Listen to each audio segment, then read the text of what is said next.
Hello बच्चों, देखो अपन लोगों ने फ्लूइड मैकेनिक्स वाला चैप्टर स्टार्ट कर रखा है, ठीक है, जिसके अंदर अपन लोगों ने लास्ट टाइम बर्नौली इक्वेशन और उससे रिलेटेड कुछ न्यूमेरिकल्स किए थे। ठीक है, आज का अपना जो टॉपिक होगा बच्चों वो होगा application of Bernoulli equation. Application, जो बर्नौली इक्वेशन की जो एप्लीकेशन है या डेली लाइफ के अंदर ये कहाँ पर यूज होती है, कहाँ पर अप्लाई होती है, वो अपन लोग देखेंगे। ठीक है, जिसके अंदर मैं आज आप लोगों को 2 एप्लीकेशन करवाऊंगा। इसके बाकी जो एप्लीकेशन बचेंगे वो नेक्स्ट वीडियो के अंदर करेंगे।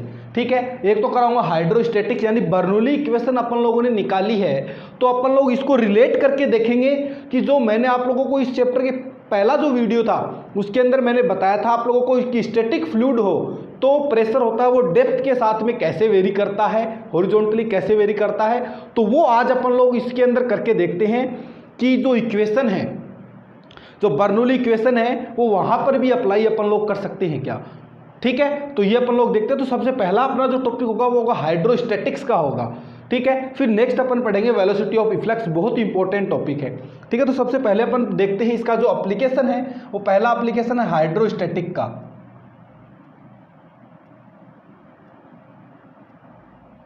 हाइड्रोस्टैटिक्स, देखो अपने पास बर्नौली जो इक्वेशन थी इसका मतलब क्या है, मैं आप लोगों को बेसिकली सीधा ही बता दूं कि अपन लोग कंपेयर कर रहे हैं कि बर्नौली इक्वेशन से अपन लोग जब स्टैटिक फ्लूइड दे रखा हो उसके लिए भी प्रेशर डिफरेंस वगैरह ये सारी चीज़ें अपन लोग कैलकुलेट कर सकते हैं क्या।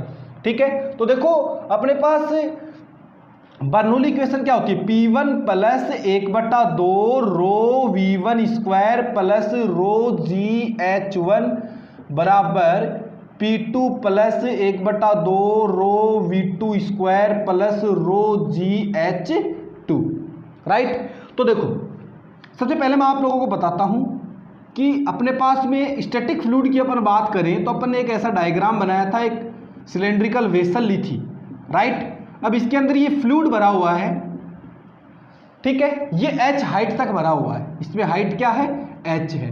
अपन ले रहे एक ये पॉइंट ले रहे, एक ये पॉइंट ले रहे हैं, ठीक है, ठीक है। अब देखो P1 प्लस यहां पर ये फ्लूइड स्टैटिक फ्लूइड है, फ्लूइड रुका हुआ है, तो मतलब V1 बराबर V2 बराबर क्या आएगा, 0 आएगा, मतलब फ्लूइड बह नहीं रहा है। तो इसके अंदर मैं क्या V1 V2 0 रख सकता हूं, V1 V2 0 रख सकता हूं ना। तो देखो क्या आएगा, ये 0 प्लस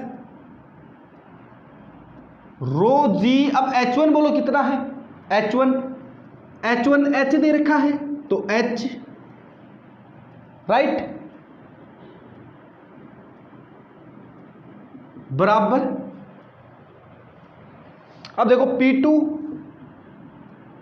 प्लस 1/2, ये तो 0 आ गया, V2 0 प्लस ये बोलो H2 हाइट, ये यहां पर ये रखा हुआ है तो ये 0 हाइट पर है, 0 आ गया, H2 भी 0 होगा ना, यहीं पर है पॉइंट अर्थ सरफेस पे। तो यहां से देखो क्या आ गया, P1 प्लस रो GH बराबर P2, राइट। तो देखो P2 बराबर क्या आ रहा है, P2 बराबर P1 प्लस रो GH। क्या बच्चों वही वैल्यू आ रही है जो अपन लोग निकालते हैं। यहां से अगर आप लोगों को मैं बोल दूं कि यहां प्रेशर P1 है तो पहले वीडियो से आप लोग इस मेरे को क्या बता सकते हो, क्या डायरेक्ट मेरे को बता सकते हो इस पॉइंट पर प्रेशर कितना होगा, P2 बराबर यहां का प्रेशर प्लस ये जो इसके अंदर फ्लूइड भरा हुआ है, ये जो फ्लूइड कितना प्रेशर अप्लाई कर रहा है, रो GH करता है, तो रो GH यही तो आता है क्योंकि रो इसकी डेंसिटी है फ्लूइड की, ये यहां से आया है अपने पास में। ठीक है, अब अपन ने बात की थी ये तो 2 पॉइंट डेप्थ के साथ में थे, तो अपने पास यही फॉर्मूला बर्नौली इक्वेशन से निकल के आया और यही फॉर्मूला यहां से निकल के आता है। तो अपन लोग स्टैटिक फ्लूइड के लिए भी बर्नौली इक्वेशन काम में ले सकते हैं। ठीक है, अब स्टैटिक फ्लूइड में डेप्थ के साथ में मैंने आप लोगों को कैसे वेरी कर रहा है प्रेशर, कैसे चेंज हो रहा है वो आप लोगों को बताया। अब अपन देखते हैं हॉरिजॉन्टली जो प्रेशर आता है, जब मैंने आप लोगों को बताया था हॉरिजॉन्टली स्टैटिक फ्लूइड में जो प्रेशर होता है वो बराबर रहता है, इक्वल होता है, ये बात मैंने बताई आप लोगों को। अब अपन इसको देखते हैं यहां पर कि यहां से भी करके देख सकते हैं क्या कि वो बराबर है क्या। देखो स्टैटिक फ्लूइड है तो मतलब V1 V2 ये 0, ठीक है। अब 2 पॉइंट मैंने ये ले लिया, एक पॉइंट यहां ये ले लिया, एक पॉइंट यहां ये ले लिया, दोनों ठीक है सेम हाइट पर ले लिए। तो सेम हाइट पर ले लिए, मान लो ये मैं लेता हूं H1 हाइट पर, दोनों सेम हाइट पर है, तो ये क्या आ जाएगा रो GH1 और ये भी क्या आ जाएगा रो GH1, तो इससे ये कट जाएगा, तो ये हट जाएगी टर्म, तो क्या आ जाएगा, देखो P1 बराबर P2 आ जाएगा यहां से। ठीक है, तो अपन लोग ऐसे भी इसको करके देख सकते हैं। ठीक है, तो ये इसका पहला एप्लीकेशन था कि स्टैटिक फ्लूइड के लिए अपन लोग इसको अप्लाई कर सकते हैं क्या। ठीक है, अब अपना नेक्स्ट जो एप्लीकेशन है बच्चों वो है कौन सा, नेक्स्ट जो एप्लीकेशन है वो है वेलोसिटी ऑफ इफ्लक्स। नेक्स्ट अपना जो इसका एप्लीकेशन है वो है वेलोसिटी ऑफ इफ्लक्स। देखो बहुत ही उम्दा तरीके से, बहुत ही आसान है देखना। अगला इसका जो 2 नंबर एप्लीकेशन है वो है वेलोसिटी ऑफ इफ्लक्स, बहिस्राव वेग। बहिस्राव वेग, कौन से वेग की बात हो रही है, बहिस्राव वेग। ये कौन सा होता है, ये तो हमने पहली बार नाम सुना है। ठीक है, देखो मैं क्या करता हूं, मेरे पास में एक टंकी है, ये मान लो, थोड़ा इधर बनाता हूं क्योंकि मेरे को जरूरत पड़ेगी इस जगह की थोड़ी सी। मेरे पास में मान लो एक ये टंकी है, इसमें फ्लूइड भरा हुआ है, इस टंकी के अंदर फ्लूइड भरा हुआ है, और ये जो फ्लूइड है बच्चों ये कैपिटल H हाइट तक भरा हुआ है। कितनी हाइट तक, कैपिटल H हाइट तक भरा हुआ है। ठीक है, अब इसमें ऊपर से, ऊपर की इसकी जो सरफेस है ना, वहां से स्मॉल h हाइट पर एक यहां पर एक छेद है जिससे जो वाटर है वो बाहर निकल रहा है ऐसे।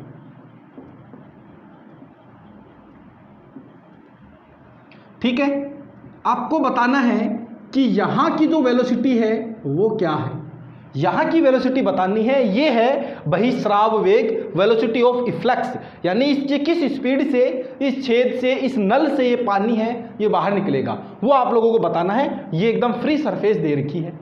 ठीक है, फ्री सरफेस दे रखी है, यहां पर फ्री सरफेस है तो यहां पर भी एटमॉस्फेरिक प्रेशर होगा, ऊपर होगा, और यहां भी कौन सा प्रेशर होगा, ये भी देखो ओपन सरफेस है तो यहां पर भी एटमॉस्फेरिक प्रेशर ही होगा।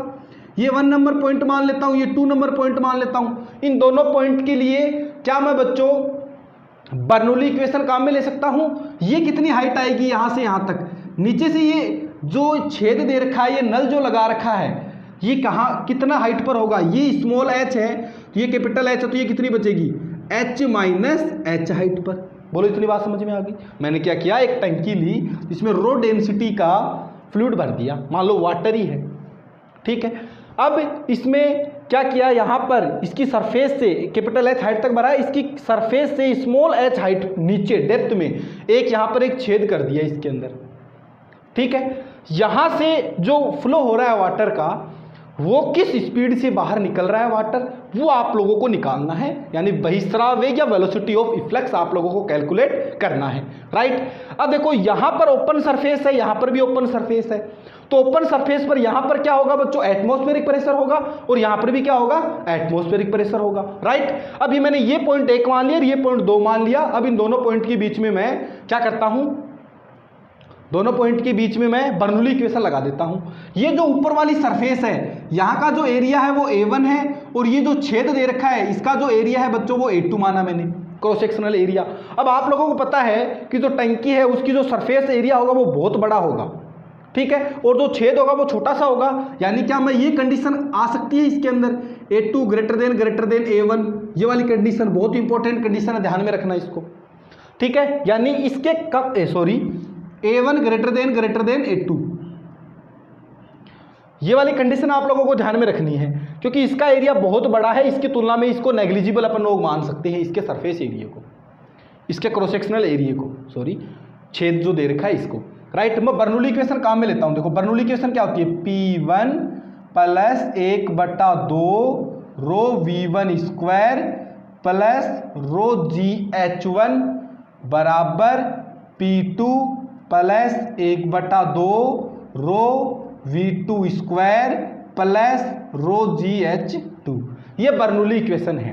राइट, अब देखो P1 क्या है, वहां पर एटमॉस्फेरिक प्रेशर है यानी P0 प्लस 1/2 रो V1 स्क्वायर प्लस रो जी, यहाँ का वेग मान लो V1 स्पीड से नीचे आ रहा है वाटर, ये इससे बाहर निकलेगा तो ये V1 स्पीड से आ रहा है, मान लिया एक बार के लिए, देखते हैं फिर आगे क्या होता है।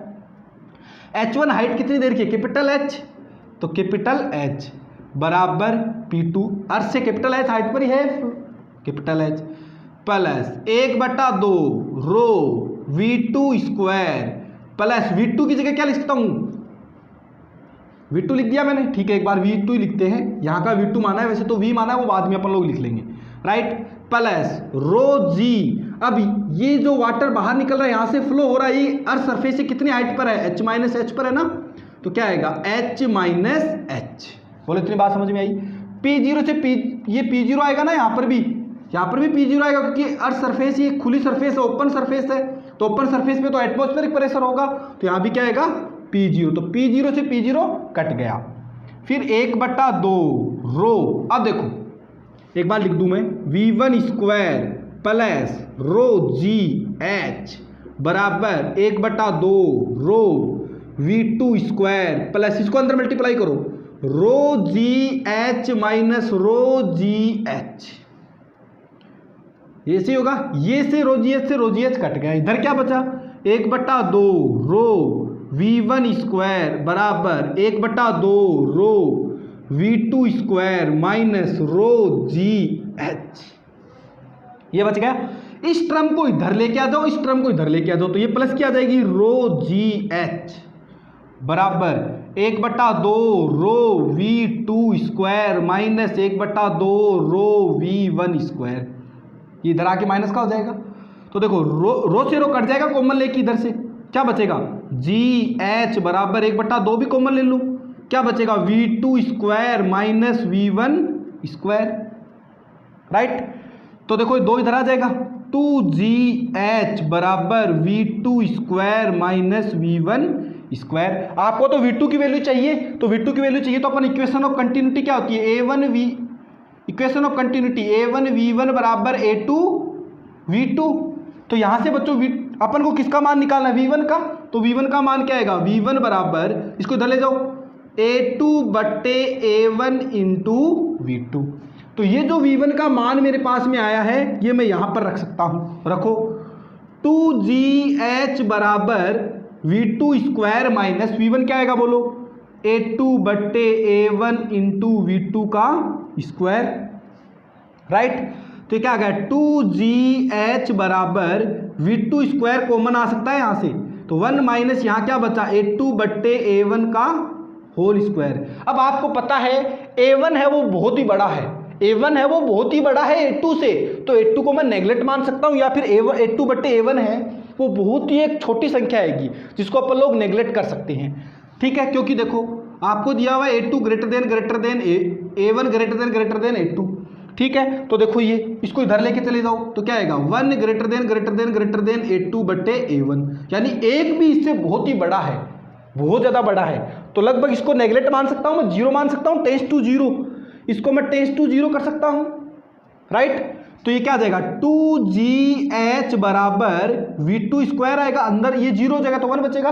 अब V2 को मैंने क्या माना है V माना है, यहाँ पर V2 बराबर V माना है, वेलोसिटी ऑफ रिफ्लेक्स, तो ये क्या आएगा देखो 2GH बराबर V स्क्वायर, तो V की वैल्यू क्या आ गई देखो इधर V बराबर अंडर रूट 2GH, ये है बच्चों वेलोसिटी ऑफ रिफ्लेक्स, ठीक है। ये जो स्पीड है, जिस स्पीड से कम आउट होता है, बाहर की ओर निकलता है फ्लूइड, उस स्पीड को अपन वेलोसिटी ऑफ इफ्लक्स बोलते हैं, ठीक है। और ये जो पूरा लो है इसको बोलते हैं टॉरिशेली लो, क्या बोलते हैं टॉरिशेली,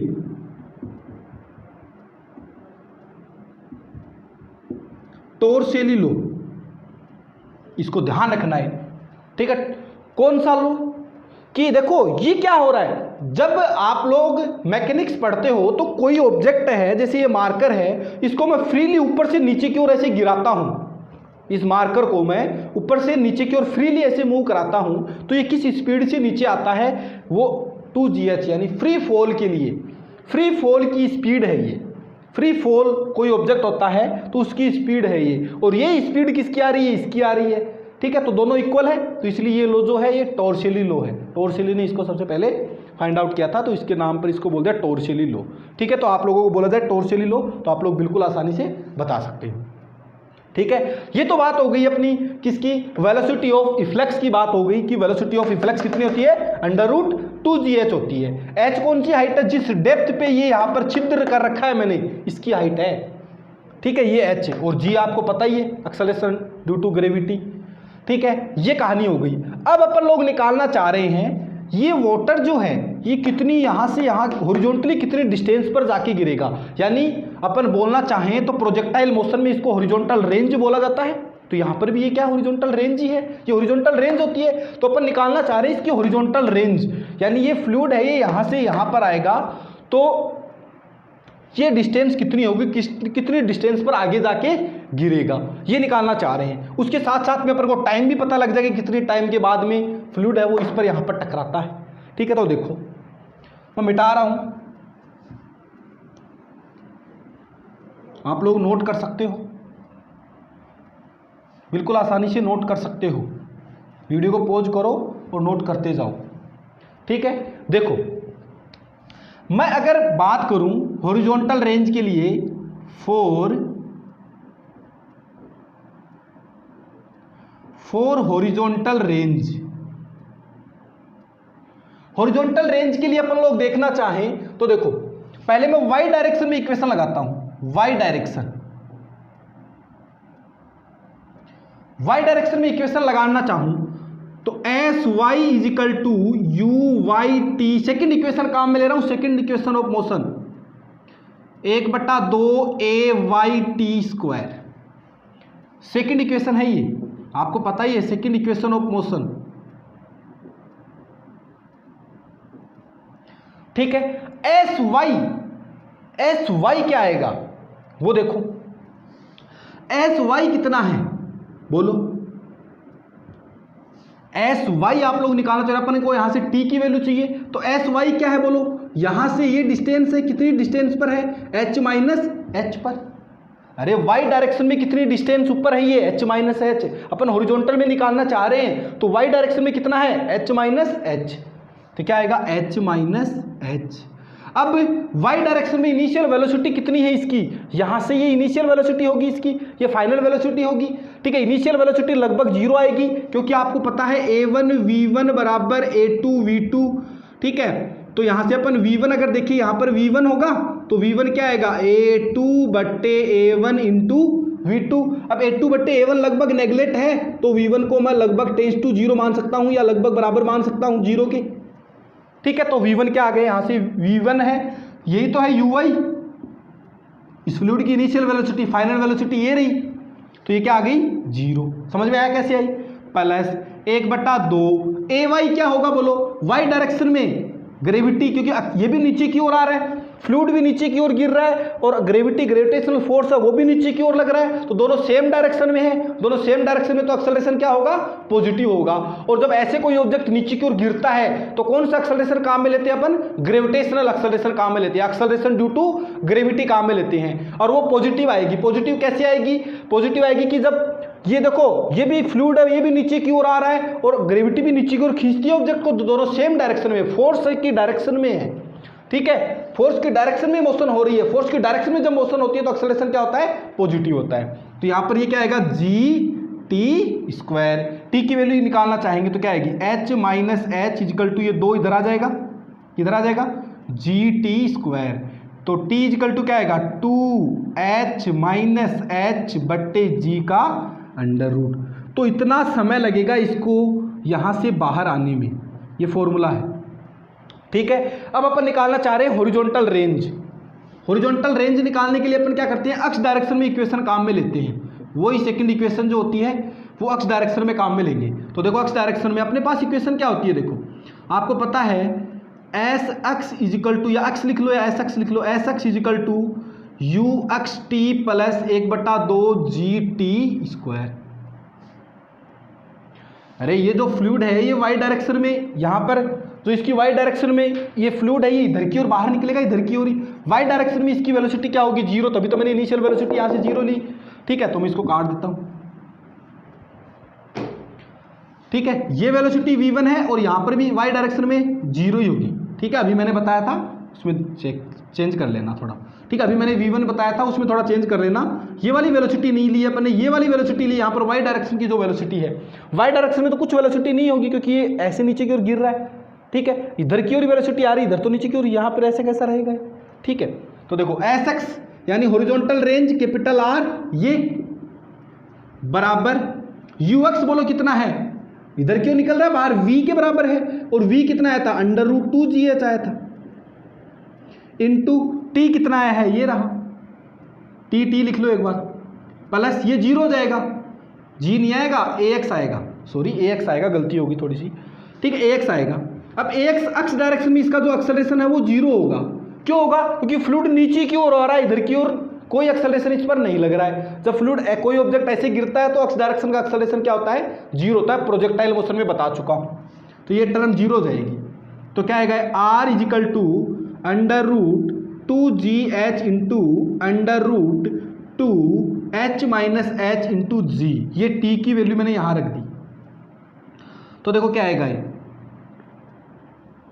√2, इसको मैं क्या लिख सकता हूं, ऐसे लिख सकता हूं क्या, √2h into √g into √2h minus h √ divide by √g, तो √g से √g कट गया, तो ये 2 और 2 √2 बाहर आ गया, ये क्या बच गया h into h minus h। ये अपने पास में क्या आ गई, इसकी हॉरिजॉन्टल रेंज आ गई, जो आप लोगों को ये ध्यान में रखनी है।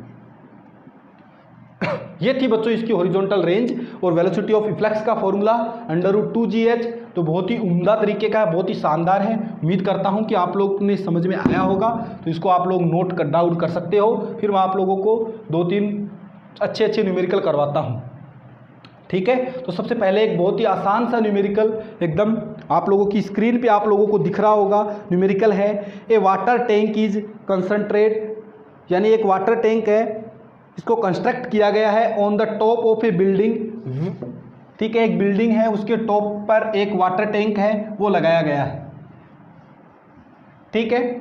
फिर आगे बोला है सवाल के अंदर with what speed will be water come out of the top of A tape, एक मान लो नल लगा रखा है, वहाँ से जो किस स्पीड से जो वाटर है टैंक से बाहर आता है, अगर टेप है वो 6 मीटर बिलो द क्या दे रखा है बच्चों, आप लोगों को दे रखा है सरफेस से, वाटर लेवल से, ठीक है। और अज्यूम करने के लिए बोला गया है कि स्टेडी फ्लो है and that the pressure above the water level is equal to the atmospheric pressure, यानी वाटर लेवल के ऊपर का जो प्रेशर है वो एटमॉस्फेरिक प्रेशर के बराबर है। अपन लोगों ने ये मान के, यही अजम्पशन अपन लोगों ने यही माना है, यही अजम्पशन मान के अपन लोगों ने ये किया है डेरिवेशन। तो देखो आप लोगों को ये स्मॉल h की वैल्यू, ये वाली वैल्यू दे रखी है, आप लोगों को वेलोसिटी ऑफ इफ्लक्स पूछा है, तो आप लोगों के पास फॉर्मूला क्या होता है, v इजिकल टू √2gh, तो √2 इंटू 10 इंटू ये कितना दे रखा है 6 दे रखा है, तो 12 120, तो v की वैल्यू क्या आ गई 120, ठीक है। तो ये आप लोगों को हो गया सवाल, लगभग क्या हो गया, लगभग 11 हो गया, लगभग 11 मीटर पर सेकंड आ गई वेलोसिटी, 10.9 समथिंग आएगी, 9895 ऐसे समथिंग आएगी, तो इसको लगभग 11 लिख लिया। तो ये बहुत ही आसान सा प्रश्न था, तो उम्मीद करता हूं कि आप लोग इसको आसानी से कर पाओगे, एकदम बेसिक सा क्वेश्चन आप लोगों को इसका बताया है, ठीक है। अब अपन लोग एक बहुत ही शानदार सा क्वेश्चन करते हैं, तो आप लोगों की स्क्रीन पे वो क्वेश्चन दिख रहा होगा, तो सारे बच्चे वो क्वेश्चन देखें क्या क्वेश्चन है, कि क्या बोला गया है कि the area of cross section, आप लोग नोट करो फटाफट, बोला गया है कि the area of cross section, area of cross section दे रखा है, the area of cross section of a large tank is 0.5 metre square, यानी एक लार्ज टैंक दे रखा है, उसका जो एरिया ऑफ क्रॉस सेक्शन दे रखा है वो 0.5 मीटर स्क्वायर दे रखा है, ठीक है। इट हैज एन, क्या बोला गया है, it has an opening near the bottom having area of cross section 1 centimetre square, यानी जो नीचे बॉटम में एक छेद कर रखा है जिसका क्रॉस सेक्शनल एरिया आप लोगों को दिया हुआ है 1 सेंटीमीटर स्क्वायर दे रखा है, राइट। फिर आगे बोला a load of 20 kg is applied on the water at the top, यानी एक लोड है 10 kg का, उसको वाटर की जो ऊपर की सरफेस है उस पर रख रखा है, राइट। फिर बोला गया find the velocity of the water coming out of the opening at the time when the height of water level is 50 centimetre above the bottom, यानी जब हाइट दे रखी है वो 50 सेंटीमीटर अबोव दे रखी है, तो आप लोगों को बताना है कि जो स्पीड है वो क्या है, और जी की वैल्यू आप लोगों को 10 काम में लेनी है। ठीक है, तो अब देखो क्वेश्चन में क्या क्या चीज़ें दे रखी है, मैंने लिख दी है साथ साथ में। अब आप लोग क्वेश्चन को समझो। ये बोला गया है कि एक यहाँ पर एक वाटर टैंक दे रखा है, ये एक वाटर टैंक है, थोड़ी यहाँ बना लेता हूँ। ये एक वाटर टैंक दे रखा है, डायग्राम से समझ लो, एकदम आसानी से समझ में आ जाएगा और एकदम आसान है, आप लोगों को खुद को कोशिश करनी है, मैं बोलूँ तब फिर। ठीक है, ये हाइट आप लोगों को कैपिटल H है वो दे रखी है। इसके लगभग ग्राउंड सरफेस के पास में एक छेद है जिसे वाटर बाहर की ओर निकल रहा है, उसकी वेलोसिटी आप लोगों को बतानी है, यानी V2 का मान आप लोगों को बताना है। ठीक है, अब देखो फिर क्या बोला कि यहाँ पर ये जो अपर सरफेस है, यहाँ पर आप लोगों ने क्या किया, एक 20 kg का यहाँ पर एक ब्लॉक रख रखा है। ठीक है, तो आप लोगों को अब ये निकालना है। तो यहाँ पर जो एटमॉस्फेरिक प्रेशर होगा बाहर की ओर, एक यहाँ पर भी एटमॉस्फेरिक प्रेशर होगा, यहाँ भी। ठीक है, अपन बर्नौली इक्वेशन काम में लेना चाह रहे हैं। अपन ये जो पॉइंट 1 है, ये जो पॉइंट 1 है और ये पॉइंट 2 है, 1 पॉइंट पर पहले प्रेशर निकाल ले, 1 पॉइंट पर कौन कौन से प्रेशर लग रहा है। तो 1 पॉइंट पर P1 है, उसकी वैल्यू क्या होगी, एक तो P0 होगी, P0 प्रेशर लग रहा है, और ये जो यहाँ पर मास रख रखा है ये भी तो इसको प्रेशराइज कर रहा है, दबा रहा है। एक तो एटमॉस्फेयर दबा रहा है इसको, एक ये दबा रहा है। ठीक है, तो अब ये दबा रहा है तो किस प्रेशर से इसको, किस फोर्स से इसको नीचे की ओर दबा रहा है। ठीक है, तो वो निकालना चाह रहे हैं। तो अपन को पता है प्रेशर इक्वल टू होता है फोर्स अपॉन एरिया। अब ये कितना फोर्स लगा रहा है इस पर, mg के बराबर, अपने वेट के बराबर फोर्स लगा रहा है, ये mg के बराबर लगा रहा है अपॉन एरिया। इसका एरिया कितना दे रखा है, इसका एरिया कितने एरिया पर लगा रहा है, 0.5 पर, 0.5 पर, क्योंकि परपेंडिकुलर एरिया ही लेते हैं अपन। ठीक है, perpendicular force upon area, perpendicular force ये लग रहा है नीचे की ओर, ये इसका एरिया। ठीक है, m का मान बोलो कितना, यहाँ पर लिखता हूं मैं, प्लस mg अपॉन A1। ठीक है, ये लो, समझ में आ गई बात। तो देखो क्या आएगा, तो P0 प्लस m का मान कितना दे रखा है 20 इंटू g का मान बोलो कितना दे रखा है 10 लेना है, ये रहा, अपॉन 0.5। तो क्या आ गया बोलो, P0 प्लस ये ऊपर जाएगा 2 और ये 400 बन जाएगा। ये इतनी वैल्यू अपने पास निकल के आ गई बच्चों, किसकी निकल के आ गई, P1 की, यानी 1 पॉइंट है यहाँ पर इतना प्रेशर लग रहा है, 2 पर तो P0 लग रहा है। अब लगाओ बर्नौली इक्वेशन, लगाओ, P1 प्लस 1/2 रो V1 स्क्वायर प्लस रो GH1 बराबर P2 प्लस 1/2 रो V2 स्क्वायर प्लस रो GH2। राइट, अब P1 कितना है, ये रहा, P0 प्लस 400 प्लस ये वैल्यू 0 हो जाएगा। क्यों हो जाएगा 0, क्योंकि V1 क्या होगा, 0 होगा। मैंने बताया आप लोगों को कैसे 0 होगा, जो सरफेस एरिया उससे करके मैंने बताया है अभी अभी। ठीक है, फिर रो GH1 कितना है, कैपिटल H है, बराबर P2 कितना है, P0 प्लस 1/2 रो V2 स्क्वायर, V2 तो निकालना है, प्लस ये 0 हो जाएगा। क्यों हो जाएगा 0, क्योंकि H2 क्या है, 0, एकदम ग्राउंड सरफेस के नियर। सवाल के अंदर आप लोगों को बोला है कि near the ground surface, ground surface के पास में एकदम छेद निकाल रखा, तो ये वैल्यू 0 हो गई। ठीक है, तो P0 से P0 फिर कट गया, क्या आ गया 400 प्लस रो की वैल्यू क्या है, इसमें वाटर दे रखा है तो रो की वैल्यू क्या आएगी 1000। वाटर के लिए डेंसिटी 1000 होती है, मैंने बताया पिछले वीडियो के अंदर भी, आप लोगों को ध्यान में रखना है। जी की वैल्यू 10 लेनी है, एच की वैल्यू कितनी है 50 सेंटीमीटर दे रखी है, तो मीटर कितना आएगा 0.5 मीटर। तो ये क्या देगा 0.5 बराबर, तो 1/2 इंटू 10⁻³ या 1000 इंटू V2 स्क्वायर। तो ये क्या आ गया 400 प्लस ये 5 आएगा और ये 5000, 5000 ही तो हो गए। ये मल्टीप्लाई करोगे पॉइंट हट जाएगा 5 और इसको मल्टीप्लाई करो 5000 बराबर 1/2 इंटू 1000 V2 स्क्वायर। ये कितना हो गया 5400 गुणा, ये क्या आएगा 2 इधर आ जाएगा और 1000 इसके डिवाइड में चला जाएगा, बराबर V2 स्क्वायर। तो 2 0 से ये 2 0 कट गए। ठीक है, तो ये कितना आया बोलो 4 दूनी 8, 5 दूनी 10 बट्टे 10 बराबर V2 स्क्वायर। तो ये क्या आ गया 10.8 डिवाइड बाई, डिवाइड नहीं, V2 बराबर √10.8। अब 3 का स्क्वायर 9 होता है, तो V2 की वैल्यू लगभग जो आएगी वैल्यू बच्चों वो आएगी 3.3 मीटर पर सेकेंड। ध्यान में रखना, ध्यान में क्या रखना, लगभग इतनी आएगी। ठीक है, तो उम्मीद करता हूँ आप लोगों को समझ में आएगा। मैंने बर्नौली इक्वेशन काम में ली है, यहाँ का प्रेशर पहले मैंने निकाला। अगर ये मास नहीं रखता तो P0 ही होता, लेकिन यहाँ पर ये मास रख दिया। अब ये मास भी तो कुछ प्रेशर इस पर लगाएगा, तो वो मैंने कैलकुलेट कर लिया। Pressure equal to force upon area से यहाँ कैलकुलेट किया, ठीक है, वो मैंने निकाल दिया। फोर्स कितना लग रहा है, mg लग रहा है, A1, वो उस पर A1 पर लगा रहा है, तो यहाँ से ये वैल्यू आ गई, ये मैंने रखी, यहाँ से ये इसका आंसर है। ठीक है, तो बहुत ही आसान सा है। तो उम्मीद करता हूँ आप लोगों को बिल्कुल आसानी से समझ में आया होगा, तो आप लोग ये नोट कर सकते हो।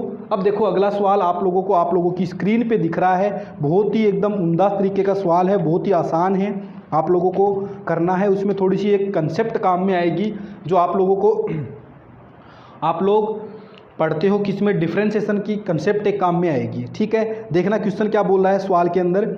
Water level is maintained in a cylindrical vessel up to a height fixed height capital H, यानी वाटर लेवल मेंटेन किया जाता है एक सिलेंड्रिकल वेसल के अंदर कितनी हाइट पर, कैपिटल H हाइट पर।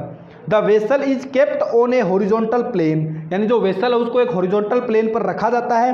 At what height above the bottom should A whole be made in vessel so that the water stream coming out of the hole strikes the horizontal plane at the greatest distance from the vessel, यानी नीचे से किस height पर, ground surface से किस height पर अपन क्या करें, एक छेद निकालें, ठीक है, वेसल में बॉटम में एक होल करें, ताकि क्या हो, जो स्ट्रीम है, वाटर स्ट्रीम है, वो हॉरिजॉन्टल प्लेन पर मैक्सिमम यानी ग्रेटेस्ट डिस्टेंस पर क्या करे, स्ट्राइक करे। ठीक है, तो ये आप लोगों को बताना है। ठीक है, तो देखो बहुत ही आसान सा प्रश्न है, देखना आप लोग। मैं क्या करता हूँ, डायग्राम बनाता हूँ वापिस से। ये डायग्राम है ऐसा, एक सिलेंड्रिकल वेसल ले रखी है, यहाँ मान लो इसमें एक छेद निकाल रखा है, ये यहाँ से एक्स डिस्टेंस पे आ रहा है, मान लो ग्रेटेस्ट डिस्टेंस एक्स है, ठीक है, और इसमें जो है कैपिटल H हाइट तक फ्लूइड भर रखा है, ये लो, ठीक है, यहाँ से मान लो v वेलोसिटी से बाहर आ रखा है, तो आपको ये जो वैल्यू है स्मॉल h की, ये बतानी है, स्मॉल h की वैल्यू बतानी है कि कितनी आएगी। ठीक है, तो देखो आपको पता है कि v की वैल्यू, वेलोसिटी ऑफ रिफ्लेक्स क्या होता है, √2gh होगा। ठीक है, वेलोसिटी ऑफ रिफ्लेक्स। ठीक है, आप मेरे को बताओ, ये तो वेलोसिटी ऑफ रिफ्लेक्स आ गया, मैंने ये हॉरिजॉन्टल रेंज बताई थी, क्या आई थी अभी आप लोग ध्यान में रखना। इस क्वेश्चन के अंदर थोड़ा सा एक कंसेप्ट काम में आएगी, किसकी कंसेप्ट, डिफरेंशिएशन की कंसेप्ट काम में आएगी, मिनिमम मैक्सिमा की कंसेप्ट काम में आएगी। ठीक है, तो किसको मिनिमम मैक्सिमम करना है, ये जो हॉरिजॉन्टल रेंज है इसको मिनिमम मैक्सिमम करना है। तो जिसको मिनिमम मैक्सिमम करना होता है अपन उसका क्या करते हैं, डिफरेंशिएशन करते हैं। ठीक है, कैसे, देखो ये जो आप लोगों के पास हॉरिजॉन्टल रेंज का जो फॉर्मूला आया था वो आया था 2√h into h minus h, ये आया था। अब हॉरिजॉन्टल रेंज यहाँ पर क्या दे रखी है, अक्स दे रखी है, तो x is equal to 2√h h minus h। ठीक है, अब बच्चों आप लोगों को ऐसे कोई एक फंक्शन दे रखा हो y इजिकल टू, ठीक है, आप लोग सबसे पहले एक फंक्शन कोई दे रखा हो, जैसे मान लो f(x) दे रखा हो, ठीक है, इसको मिनिमा मैक्सिमा करना है, तो इसका सबसे पहले क्या करोगे, डिफरेंशिएशन करोगे, ये एक मेथड है मिनिमा मैक्सिमा का। उसके बाद में क्या करोगे, इसको 0 के इक्वल पुट करोगे और वैल्यू निकाल लोगे, मिनिमम मैक्सिमम क्या वैल्यू आती है। ठीक है, तो सबसे पहले अपन क्या करते हैं, इसका एक्स के रिस्पेक्ट, h के, स्मॉल h के, क्योंकि कैपिटल H तो कांस्टेंट है, कैपिटल H तो कांस्टेंट है, तो अपन किसके, स्मॉल h के रिस्पेक्ट में इसका डिफरेंशिएशन करते हैं, तो 2। अब देखो ये अंडर रूट दे रखा, अंडर रूट का क्या होता है, 1/2 अंडर रूट, जैसे मान लो अंडर रूट x दे रखा हो तो इसका डिफरेंशिएशन क्या होगा, 1/2 अंडर रूट का तो ये होता है, फिर अंदर जो संख्या दे रखी है उसको ऐसा कैसा पुटअप कर देते हैं, कर दिया। ये तो किसका हो गया, इस पावर का हो गया, पावर का अंडर रूट का ऐसे करते, सीधा मेथड बता रहा हूँ, वैसे तो प्लस माइनस करके भी कर सकते हो। सबसे पहले अंडर रूट का करेंगे तो 1/2 अंडर रूट आएगा, अंडर रूट के अंदर जो संख्या उसको ऐसा कैसा पटक देंगे। फिर यहाँ पर ये जो अंडर रूट दे रखा है, अंडर रूट के अंदर जो वैल्यू दे रखी है इसका डिफरेंशिएशन करते हैं, तो एक्स का डिफरेंशिएशन क्या हो जाएगा, एक्स के रिस्पेक्ट में 1 हो जाएगा। तो यहाँ पर अब अपन को क्या करना है, इसके अंदर वाली टर्म का डिफरेंशिएशन करना है। ठीक है, ये तो ऐसा कैसा लिख दो, अंडर रूट के अंदर जो संख्या इसका डिफरेंशिएशन ये हो गया। ठीक है, अब देखो अंदर क्या दे रखा है, h और h माइनस h, इसका अलग करके लिख देते हैं, इसको अंदर मल्टीप्लाई करो, h माइनस h स्क्वायर। अब इसका h के रिस्पेक्ट में डिफरेंशिएशन क्या आएगा, स्मॉल एच का 1 और कैपिटल एच ऐसा कैसा आ जाएगा, माइनस एच स्क्वायर का क्या आएगा 2h, यानी इसका क्या आएगा h माइनस 2h, ये इसका डिफरेंशिएशन आ जाएगा। ठीक है, अब क्या करना है, for minima and maxima, minima maxima के लिए क्या करना है, dx अपॉन dh को क्या करना है, जीरो करना है। तो इसको जीरो करो, तो ये 2 से 2 कट रहा है, जीरो करो। 1 under root h minus h into H minus h into H minus 2h बराबर जीरो, ये टर्म उधर जाके जीरो, h माइनस 2h बराबर जीरो। इस पूरी टर्म को जीरो होने के लिए क्या चाहिए, ये वैल्यू जीरो चाहिए, इस वैल्यू को चाहिए, ये तो जीरो हो नहीं सकती, ये जीरो चाहिए, इसको मैंने जीरो के बराबर रख दिया। तो ये क्या आ गया, देखो यहां से h माइनस 2h बराबर जीरो। ठीक है, स्मॉल h की वैल्यू निकालनी है, तो h बराबर 2h, तो स्मॉल h बराबर क्या आएगा h बाई 2। ये जो फ्लूइड है यहां से निकल रहा है, ये ग्रेटेस्ट हाइट पर जाए, ये ध्यान में रखना है जो फॉर्मूला है। कभी कभी आप लोग इसको इतना निकालना नहीं पड़ेगा, डायरेक्ट कहीं सवाल के अंदर पूछ ले तो आप लोग बता सकते हो। ठीक है, अगर ये हाइट कैपिटल H दे रखी है तो इसको मैक्सिमम रेंज तक पहुंचाने के लिए, हॉरिजॉन्टली मैक्सिमम दूर जाके ये गिरे, उसके लिए क्या चाहिए, इस हाइट के आधे हाइट पर अगर अपन छेद कर देंगे तो ये मैक्सिमम हाइट पर जाके गिरेगा। कम पर करेंगे तो भी नहीं गिरेगा, ज्यादा पर करेंगे तो भी नहीं गिरेगा। सोच के देख सकते हो, कम पर करोगे तो ये इधर तक आ जाएगा, ज्यादा पे करोगे तो क्या होगा, तो भी ऐसे आके गिर जाएगा ये। ठीक है, तो इसलिए कम से कम इसकी आधी हाइट पर क्या चाहिए, ये छेद चाहिए। आप लोगों को डायरेक्ट क्वेश्चन पूछ ले कि एक टंकी है 10 मीटर की, आप ठीक है, और आप लोगों को उसमें एक नीचे छेद करना है, तो वो अपन ग्राउंड सरफेस है उससे किस हाइट पर करें ताकि वो जो टंकी है उससे जो वाटर है वो मैक्सिमम डिस्टेंस तक जाके, हॉरिजॉन्टल डिस्टेंस तक जाके गिरे। तो आप लोग क्या करोगे, 5 मीटर तक, यानी 10 मीटर की देर की तो कितने पर, 5 मीटर पर आप लोग क्या करोगे, उस पर छेद करोगे। ठीक है, तो ये आप लोगों को ध्यान में रखना है, आधी हाइट पर ये रिजल्ट जो आया है ये ध्यान में रखना है। आया कैसे है ये ध्यान में रहे तो बहुत बढ़िया बात है, वरना ये रिजल्ट आप लोगों को ध्यान में रखना है। हाँ तो बच्चों देखो, अब आप लोगों को एक IIT 2000 के अंदर आया हुआ क्वेश्चन करवाता हूँ। क्या क्वेश्चन है, जो आप लोग देखो, आप लोगों की स्क्रीन पे जो क्वेश्चन है वो दिया हुआ है, उसको आप लोग पढ़ो, क्या क्वेश्चन दिया हुआ है, उसका डायग्राम भी बना के दे रखा है, ऑप्शन भी दे रखे, आप लोगों को खुद से ट्राई करना है और क्लिक करना है। आप लोगों को क्वेश्चन सबसे पहले बता देता हूँ, फिर इसका आंसर बताता हूँ, पॉज करके ट्राई करो। क्या दे रखा है, एक बड़ी खुली टंकी की दीवारों में 2 छेद हैं। ठीक है, एक सिरे से गहराई y पर L भुजा का वर्गाकार छेद है, यानी एक टंकी दे रखी है आप लोगों को। ठीक है, उसमें क्या कर रखा है, एक टंकी है, ठीक है, खुली टंकी है ऊपर से, उसमें 2 छेद दे रखे हैं। ठीक है, एक छेद है जो क्या दे रखा है, एक सिरे से y गहराई पर, यानी जो ये जो सिरा दे रखा है इससे y गहराई पर एक छेद दे रखा है। ठीक है, जिसकी आप लोगों को वर्गाकार छेद है, जिसकी जो चौड़ाई दे रखी है वो L दे रखी है, इसकी चौड़ाई क्या दे रखी है, L दे रखी है। ठीक है, L भुजा का एक वर्गाकार छेद है तथा दूसरा दूसरा जो छेद है वो सिरे से 4i गहराई पर है। ये कितनी गहराई पर है, 4y गहराई पर है। और ये जो छेद है ये बच्चों सर्कुलर दे रखा है। ठीक है, r त्रिज्या का, जिसकी रेडियस क्या दे रखी है, r दे रखी है। ठीक है, जब टंकी को पूरी तरह पानी से भर दिया जाए तो दोनों छेद से प्रति सेकंड बराबर पानी बाहर निकलता है। तो आप लोगों को कैपिटल R की वैल्यू निकालनी है। ये देखो डायग्राम आप लोगों के यहाँ बना रखा है, इस टंकी को पूरा मान लो पानी से भर रखा है। ठीक है, ये छेद है, ये सर्कुलर है, और ये बच्चों दे रखा है आप लोगों को एक वर्ग के आकार का दे रखा है। राइट, तो आप लोगों को बताना है कि ये जो कैपिटल R है इसकी वैल्यू क्या आएगी। तो आप लोग खुद से ट्राई करो, ऑप्शन आप लोगों को दिए हुए थे। ठीक है, तो मैं आप लोगों को बता देता हूँ, जो ऑप्शन आएगा वो आएगा पहला आंसर। ठीक है, अब देखते हैं किस किस बच्चे का सही आंसर आया है। देखो A नंबर आंसर आएगा, कैसे आया है ये देखो। आप लोगों को इस सवाल के अंदर एक इन्फॉर्मेशन दी हुई है। क्या इन्फॉर्मेशन दी हुई है कि दोनों छेद से जो वाटर बाहर निकल रहा है उसकी जो प्रति सेकंड रेट है, फ्लो रेट है, वो इक्वल दे रखी है। यानी मैं लिख देना चाहूँ तो Q1 बराबर Q2 दे रखा है, मतलब A1 V1 बराबर क्या दे रखा है, A2 V2 दे रखा है।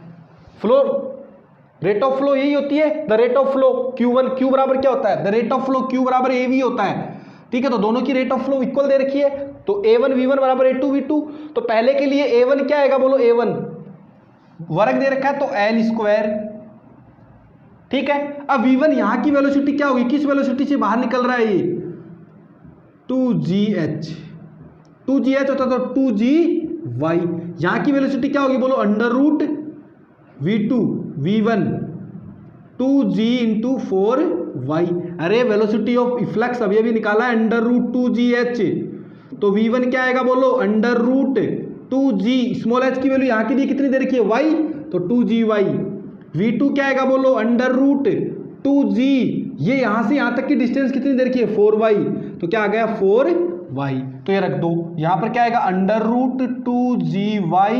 अब बोलो A2, इसका एरिया क्या आएगा, पाई आर स्क्वायर है, क्योंकि सर्कुलर यहाँ पर होल है तो पाई आर स्क्वायर, ठीक है, इंटू v2 ये रही 2 क्या 8 हो जाएगा ना, 4 2 8 8gy का अंडर रूट, ठीक है। अब देखो L square into under root 2g into under root Y, ऐसे लिख लेता हूँ मैं इसको, यहाँ से काटना चाह रहा हूँ मैं, तो यहाँ इसको भी क्या लिखता हूँ, अंडर रूट 2g तो अलग लिख लिया और अंडर रूट 4y अलग लिख लिया, ठीक है। अंडर रूट 2g से अंडर रूट 2g कट गया और अंडर रूट y से अंडर रूट y भी यहाँ से कट गया, तो एल स्क्वायर बराबर क्या आएगा, पाई आर स्क्वायर और 4 का अंडर रूट 2। आप लोगों को तो r की वैल्यू निकालनी है, तो आर स्क्वायर बराबर एल स्क्वायर बटे 2 पाई, तो r बराबर क्या आएगा, अंडर रूट कर दो एल स्क्वायर बटे 2 पाई, तो बराबर क्या आ गया एल बटे अंडर रूट 2 पाई। ये लो आसान सा, एकदम आसान सा पर्सन है, कुछ भी नहीं किया, फ्लोइंग रेट को जो इक्वल किया है और दोनों का जो एरिया वगैरह निकाला है और वेलोसिटी आप लोग वेलोसिटी ऑफ रिफ्लेक्स से निकाल सकते हो।